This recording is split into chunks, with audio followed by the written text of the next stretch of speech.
Hello friends, welcome. My name is Kamalveer. आज से हम शुरू कर रहे हैं एमसीक्यू सीरीज़। तो कई सारे स्टूडेंट कई दिन से कह रहे थे कि सर एमसीक्यू सीरीज़ स्टार्ट करो, तो एमसीक्यू सीरीज़ आज से स्टार्ट कर रहे हैं। ये एमसीक्यू सीरीज़ होगी यूनिट वाइज, टॉपिक वाइज। ठीक है। तो अभी तक हम एमसीक्यू प्रिपेयर कर रहे हैं, तो हमने ये सोच के किया है कि हर एक यूनिट में जो हर एक टॉपिक है उसके लिए 20+ एमसीक्यू हम रखेंगे। ठीक है जी। जैसे आपको पता है कि अभी हम यूनिट नंबर 1 करें, तो यूनिट नंबर 1 है थ्योरीज एंड कंसेप्ट, और पहला इसमें टॉपिक है defence and strategic studies, assumptions and approaches. तो ये पहला टॉपिक है, इसके 25 क्वेश्चन है। तो ऐसे ही हम 20+ क्वेश्चन हर एक टॉपिक के लिए रख रहे हैं, इस तरीके से स्टार्ट कर रहे हैं। ठीक है। तो आज का टॉपिक है हमारा अजम्पशन एंड अप्रोचेस। इसके जुड़े एमसीक्यू प्रैक्टिस करेंगे। आपको पता है कि ये वीडियो लेक्चर सीरीज किसके लिए है? UGC net JRF defence and strategic studies के लिए। Let's start. और ना, जब मैं आपको क्वेश्चन बताऊंगा तो खुद से भी आपने आंसर करने की कोशिश करनी है। कमेंट बॉक्स में लिख के बताना कि आपका आंसर क्या है और कितने सही हुए गलत हुए वो भी बताना। तो फर्स्ट क्वेश्चन है जी, इजी से स्टार्ट करेंगे। Which of the following is a core assumption of realism in strategic studies? तो स्ट्रेटेजिक स्टडीज में रियलिज्म यानी कि यथार्थवाद की कोर असम्पशन क्या है? States are rational actors. क्या वो ये कहते हैं कि स्टेट्स रैशनल हैं? या रियलिस्ट ये कहते हैं कि non state actors dominate international relation, कि non state actors international relations को डोमिनेट करते हैं? थर्ड है मोरालिटी ड्राइव्स इंटरनेशनल रिलेशंस, या फिर रियलिस्ट ये कहते हैं कि इंटरनेशनल रिलेशंस मोरालिटी के अकॉर्डिंग चलते हैं, जो मोरालिटी के प्रिंसिपल हैं, जो नैतिकता है उसके अकॉर्डिंग चलते हैं। क्या वो ये कहते हैं? या फिर international organisation hold ultimate power, यानी कि अल्टीमेट पावर इंटरनेशनल लेवल के ऊपर, इंटरनेशनल पॉलिटिक्स में, इंटरनेशनल लेवल में, इंटरनेशनल रिलेशन में सबसे ज़्यादा पावरफुल है इंटरनेशनल ऑर्गेनाइजेशन। तो रियलिस्ट कहते क्या है? रियलिज्म की क्या अजम्पशन है? यथार्थवाद की क्या अजम्पशन है? आप भी आंसर करना, ठीक है। चाहे तो ऐसे कर देना कि कमेंट बॉक्स में फर्स्ट लिख के साथ में ए बी जो भी है वो कमेंट साथ साथ ही कमेंट करते रहना, या फिर कमेंट बॉक्स में सारे टाइप करते रहो, बाद में एक बार कमेंट कर देना। ठीक। क्या आंसर है इसके लिए? आंसर है ऑप्शन ए। क्या है? States are rational actors. और स्टेट को ही रियलिस्ट कहते हैं कि मोस्ट इंपॉर्टेंट, है ना, और मोस्ट पावरफुल एक्टर्स हैं। रियलिस्ट ये मानते हैं इंटरनेशनल रिलेशंस में स्टेट्स को ही वो मेन एक्टर मानते हैं। तो स्टेट मेन एक्टर हो गया, तो अल्टीमेट पावर इंटरनेशनल ऑर्गेनाइजेशन के पास कैसे आ गई? ये गलत हो गया। वो बल्कि मोरालिटी को तो मानते नहीं, वो कह रहे हैं कि सबसे जो सर्वोपरि है, जो सुप्रीम है, वो क्या होता है? National interest. तो नेशनल इंटरेस्ट सबसे ऊपर है, तो मोरालिटी तो सबसे ऊपर नहीं होगी ना, वो तो बाद में आएगी। फिर भाई नेशनल इंटरेस्ट है, मोरालिटी क्या? अभी इजराइल अटैक कर रहा है यूक्रेन के ऊपर भी, लेबनान के ऊपर भी, सभी देशों के ऊपर। ऐसे ही रशिया अटैक कर रहा है यूक्रेन के ऊपर। तो हम कहते हैं कि नैतिकता के तौर पे देखें, मोरालिटी के अकॉर्डिंग देखें तो गलत है, लेकिन नेशनल इंटरेस्ट कहता है कि चलने दो, हमारा फायदा है। तो वो चीज़ ये रियलिस्ट कहते हैं। और नॉन स्टेट एक्टर जितने भी पावरफुल हो जाए, स्टेट से ज़्यादा पावरफुल नहीं हो सकते। तो ऑप्शन ए सही आंसर है। दूसरा क्वेश्चन क्या है? Who is the author of the book? Book का नाम है ऑन वॉर, और ये बुक फोकस करती है on military strategy and theory. तो आपको बताना है ऑन वॉर नाम की बुक किसने लिखी? क्या ये कार्ल वॉन क्लोजविट्ज ने लिखी थी, सुन जू ने लिखी थी, एल्फ्रेड थेयर महान ने लिखी थी, या जेसी वाइली ने लिखी थी? तो बुक का नाम है ऑन वॉर। सेकंड क्वेश्चन है, क्या आंसर होना चाहिए? A B C D? Let's see. तो सही आंसर है option A, Carl von Clausewitz. ठीक है जी, कार्ल वॉन क्लोजविट्ज। पब्लिश कब हुई थी? 1832 में। थर्ड क्वेश्चन है, what year was Alfred Thayer Mahan's influential book? Book का नाम क्या है? The influence of sea power upon history. ये बुक कब पब्लिश हुई थी? देखो, ये मैंने आपको बता दिया कि बुक का नेम क्या है, ऑथर कौन है। The influence of sea power upon history. Publish कब हुई थी? 1812 में, 1890 में, 1914 में, या 1941 में? सो कब पब्लिश हुई थी आपने लिख के मुझे बताना है। राइट आंसर क्या है इस क्वेश्चन के लिए, लेट्स सी। तो ये है ऑप्शन बी, 1890 में, 1890 में ये बुक पब्लिश हुई थी। फोर्थ क्वेश्चन क्या है, which concept is most closely associated with John Mearsheimer's work in strategic studies. तो आपको बताना है जॉन मियरशिमर किससे एसोसिएटेड है। क्या ये डिफेंसिव रियलिज्म से एसोसिएटेड है, या ऑफेंसिव रियलिज्म से, या लिबरलिज्म से, या कंस्ट्रक्टिविज्म से। तो जॉन मियरशिमर ने स्ट्रेटेजिक स्टडीज की, लेकिन वो किससे एसोसिएटेड है, किस अप्रोच से, defensive realism, offensive realism, liberalism, या कंस्ट्रक्टिविज्म। तो वो किससे जुड़े हैं, उन्होंने ही तो बात की थी ना। मैं आपको बताऊं, पहले आंसर बताऊं, आप भी आंसर करना। राइट आंसर क्या है इसके लिए, ऑप्शन बी, ऑफेंसिव रियलिज्म। और उन्होंने अलेक्जेंडर वेंट का जो रियलिज्म है उसे कहा कि वो डिफेंसिव रियलिज्म है, अलेक्जेंडर वेंट के रियलिज्म को। और अलेक्जेंडर वेंट का एक फेमस कोटेशन क्या है, वो कहते हैं anarchy is what states make of it. यानी कि इंटरनेशनल सिस्टम तो एनार्किकल है, इंटरनेशनल पॉलिटिक्स में एनार्की है, लेकिन आप जिस तरीके से इसे यूज़ करना चाहते हो तो कर सकते हो। नेक्स्ट क्वेश्चन है, विच of the following approaches emphasises international cooperation and institution in global security.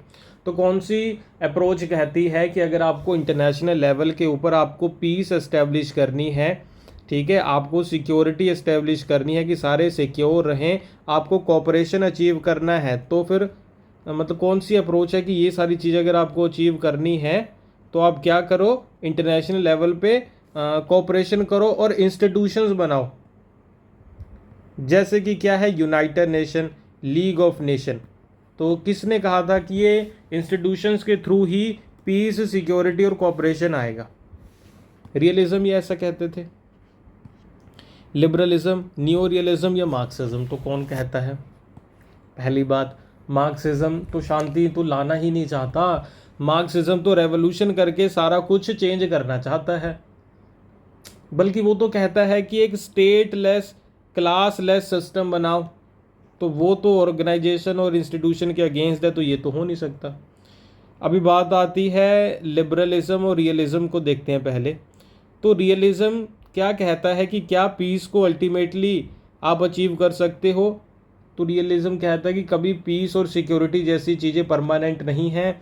Only thing is permanent, वो क्या है, कॉन्फ्लिक्ट है, कॉन्फ्लिक्ट हमेशा चलते रहेंगे। रियलिज्म ये कहता है कि रियलिटी ये है कि लड़ाइयाँ, वॉर कभी ख़त्म नहीं होगी, अपने आप को बचाओ बस। तो ये पीस को इस्टेब्लिश करने की बात कौन करते हैं, ये लिबरल्स करते हैं। इसीलिए लिबरलिज्म को आइडियलिज्म भी कहते हैं। इससे कौन जुड़ा है, वुड्रो विल्सन। वुड्रो विल्सन ने 14 प्रिंसिपल्स की बात की कि नहीं, और कौन है, और आप बताना कि कौन है। सो नेक्स्ट क्वेश्चन है, the term mutual assured destruction, easy question आ गया, is most closely related to which type of warfare. तो म्यूचुअल अश्योर्ड डिस्ट्रक्शन, MAD, किसके लिए वर्ड यूज किया जाता है, cyber warfare, conventional warfare, nuclear warfare, guerrilla warfare. Easy question है ना, ये तो आप जानते हो, इसका आंसर आपने मुझे लिख के बताना है। तो आंसर क्या है इसके लिए, न्यूक्लियर वॉरफेयर। अभी मुझे ये बताना, देखो दो क्वेश्चन है। एक तो आपको पता है कि 6 अगस्त और 9 अगस्त को 1945 हिरोशिमा और नागासाकी के ऊपर एटॉमिक बॉम्ब गिराए गए थे। तो आप मुझे बताना है कि इनके नेम्स क्या थे, इन बॉम्ब्स के नेम क्या थे, ठीक है। और दूसरा आप मुझे ये बताना कि इंडिया ने जो न्यूक्लियर वेपन को आप कह लो कि एस्टेब्लिश किया है, बनाया है ना, 2 टेस्ट किए थे, ठीक है। तो वो 2 जो टेस्ट उन्होंने किए थे, वो टेस्ट के नेम क्या थे, ये आप मुझे बताना। उनके कोई सीक्रेट नेम थे ना, वो बताना क्या थे। 7th क्वेश्चन है, who is credited with the long telegram which shaped US cold war policy and containment theory. So ये टेलीग्राम किसने भेजा था, और कहा जाता है कि ये टेलीग्राम 5300 से लेके 8000 तक वर्ड्स के बीच में लिखा गया था। बहुत लंबा टेलीग्राम भेजा इन्होंने यूनाइटेड स्टेट का जो स्टेट डिपार्टमेंट है उसे। तो ये किसने भेजा था? जॉर्ज कैनन, हेनरी किसिंजर, ठीक है, ये नाम प्रोनाउंस करना मुश्किल है, Samuel Huntington, Samuel P Huntington. तो किसने किसने किसने किसने किसने लिखा था? किसने लिखा था? राइट आंसर है ऑप्शन ए जॉर्ज कैनन। इसी में इन्होंने लिखा था कि कैसे सोवियत यूनियन को हम, एक पूरी स्ट्रेटजी लिखी थी कि कैसे सोवियत यूनियन को हम कंटेन कर सकते हैं। कंटेनमेंट पॉलिसी क्या थी? कंटेनमेंट पॉलिसी ये थी कि ये यूएसएसआर है, अभी इसे यहीं पे कंटेन करो, इसके आगे इसे एक्सपेंड मत होने दो। तो इसीलिए इन्होंने इन्हें लगा कि ये अभी अफ़गानिस्तान में भी जाएगा, अफ़गानिस्तान भी यूएसएसआर के अंडर आएगा। तो इन्होंने कहा अफ़गानिस्तान में एक बहुत लंबी प्रॉक्सी वॉर छेड़ दो, वॉर चलती रहेगी तो इसके आगे वो बढ़ ही नहीं पाएंगे। यहाँ पे कोरिया में प्रॉक्सी वॉर छेड़ दो, आगे वो बढ़ ही नहीं पाएंगे। वियतनाम में है, वियतनाम में छेड़ दो कि इसके आगे वो बढ़ नहीं पाएंगे, वॉर के आगे और ज़्यादा एक्सपेंड नहीं कर पाएंगे, कंटेन कर लो उन्हें जहाँ पे है वहीं पे। ठीक है जी। 8th क्वेश्चन है, which book by sun tzu is considered a seminal work in military strategy? इसका तो ऑप्शन पढ़ने की भी जरूरत नहीं, आपको पता है, मैं नहीं आंसर बताऊंगा, आप ही बताना। अच्छा, ये जरूर बताना कि द प्रिंस बुक किसने लिखी है? ठीक है, who wrote the Prince book, तो ये मुझे बताना ये किसने लिखी है। 9th क्वेश्चन है, the security dilemma is a core concept of which strategic theory? तो सिक्योरिटी डायलेमा किससे जुड़ा है? Realism, liberalism, constructivism, feminism. आपको पढ़ाया मैंने, ये सारी चीज़ें याद होंगी आपको कि सिक्योरिटी डायलेमा किससे जुड़ा है। सिक्योरिटी डायलेमा होता है कि सामने वाले ने अपने घर में कोई नया वेपन लेके आया है, तो हमें लगता है कि ये जो वेपन ये लेके आए हैं ये हमारे अगेंस्ट ही यूज़ करेगा, तो ये वाला बंदा पहले एक और वेपन इससे पहले ही ले आता है, तो इसे लगता है कि ये मेरे लिए लेके आया है, तो इसे लगता है कि मेरा ही दुश्मन है, तो ये और वेपन बनाते जाते हैं और आर्म्स रेस चलती रहती है। सिक्योरिटी डायलेमा होता है कि दूसरे देश को, आपको लगता है कि दूसरा देश मेरी सिक्योरिटी के लिए थ्रेट है, बस ये बात है। तो ये किसकी बात है? थ्रेट की बातें कौन करते हैं? तो ये रियलिस्ट हैं, इसका आंसर है रियलिज्म। 10th क्वेश्चन है, the assumption that international politics is anarchic is a key feature of which theory? Anarchic, constructivism, realism, liberalism, Marxism. और ये आपके लिए होमवर्क क्वेश्चन है, ठीक है जी, और ये इसका आंसर आपको बताना है।